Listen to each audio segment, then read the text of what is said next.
Welcome to Facts TV News, where everything is true. Trelawney farmer shot and killed, daughter one of two others wounded. A Trelawney farmer was shot and killed and two other individuals, including his daughter, were shot and injured during an armed robbery at a barn in the farming community of Wassop, Trelawney on Thursday night. The deceased has been identified as Patrick Griffiths, also called Culture, who was of a blind named Wassop, Trelawney address.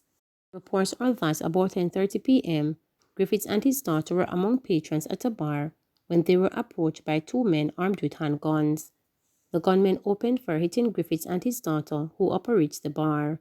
A man who was approaching the bar was shot by the gunmen while they were in the process of making their escape on foot with an undetermined sum of money. The Warsaw police are investigating. Man killed in St. Elizabeth crash. Police have confirmed that a man was killed in a crash on the Goshen Main Road in St. Elizabeth on Friday. His identity has not yet been ascertained. Preliminary reports are that sometime before 10 a.m., the man was driving a minibus when he lost control of the vehicle. In recent years, there have been scores of crashes on the Goshen Main Road, some resulting in fatalities. Mother upset after 12-year-old daughter allegedly denied care at Bustamante Children's Hospital due to age. A mother is shattered 4 days after her 12-year-old daughter was allegedly denied treatment for a urinary tract infection (UTI) by a doctor at the Bustamante Children's Hospital on the basis of her child's age. But the woman is contending that the website at the Southeast Regional Health Authority, under which the hospital falls, indicates that the medical family caters to children up to 12 years old. With a bed capacity of 253, this remarkable institution caters to patients from birth to 12 years, providing a comprehensive range of diagnostic, prevention, curative, rehabilitative, and ambulatory service in pediatric medical and surgical specialties and subspecialties, stated the SERHA website. Despite that confirmation and the intense abdominal pain her daughter suffered from Monday night, the woman who asked for her identity to be withheld due to her profession as a nurse said the doctor refused to give her child medication despite examining her initially. Him not even say go to the treatment room and let them give you some Panadol. Nothing at all. That is inhumane. You have no compassion. You shouldn't be in healthcare because this tells me you don't care about the patient. What about the patient's right to treatment? What about that? Questioned the peeved woman. Them need to go do better than that. What is that?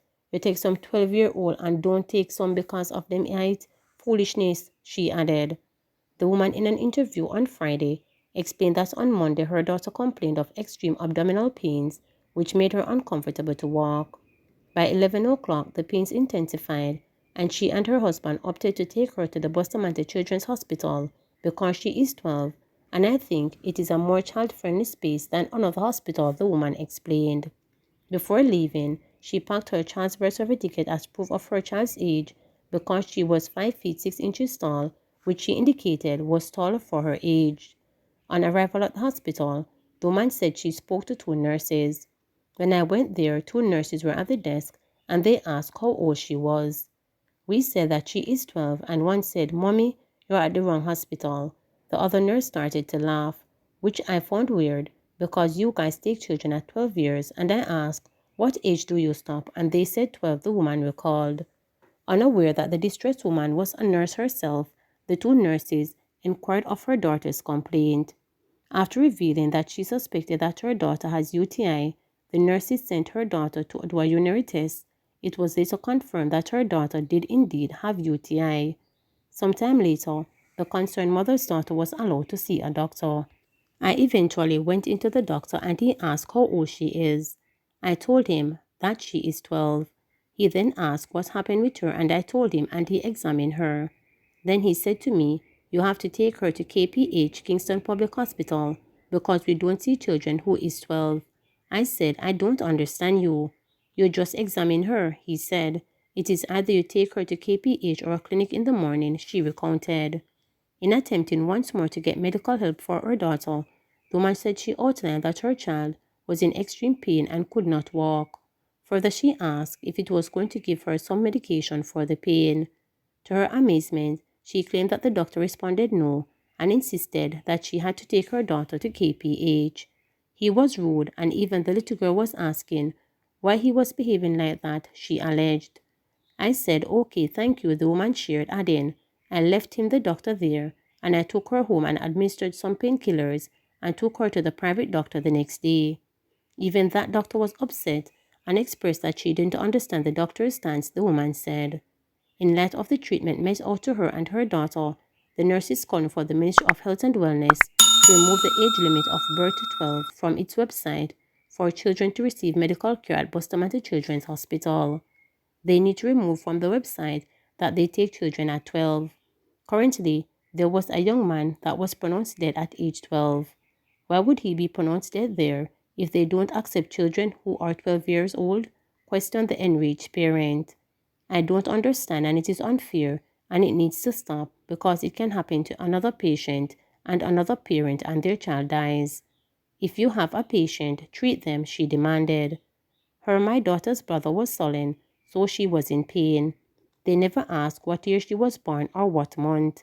She is 12 years and 11 months, and the website said 12 years. Is either them edit it or something. This cannot work, she lamented. She added, a pain kill people, and I mean say my daughter was really in bad pain. Me mean she couldn't walk. I haven't bathed her in years and I had to give her a shower myself. She couldn't help herself. Asked whether she had reached out to anyone in authority at the medical facility, the woman said she spoke to a doctor briefly but could not hear her groans as that medical personnel said she was heading into a meeting at that time. I want it to be highlighted that you do not mislead the public because the website is misleading, saying that they accept 12 years old children, but they are not accepting them. I mean, if so, let it be documented. Don't tell me that we're going to see your child, examine her, her urine, and then we not go see her. We not go do nothing for her. We're going to just send her back home or go somewhere else. That cannot be right, declared the upset mother. Attempts to get a comment from the Health and Wellness Minister Dr. Christopher Tufton on the issue proved futile as his phone went unanswered. When contacted, SERH's Public Relations Officer, Swana Johnson, confirmed that the Bustamante Hospital caters to children from birth to 12 years. She explained too that children over the age of 12 would be recommended to other health care facilities for treatment. In response to the particular case at hand, Johnson said the patient could have shared her issues with a patient affairs personnel. I don't know why they would reject her, the child, but I am confirming it. That is from birth to 12 years.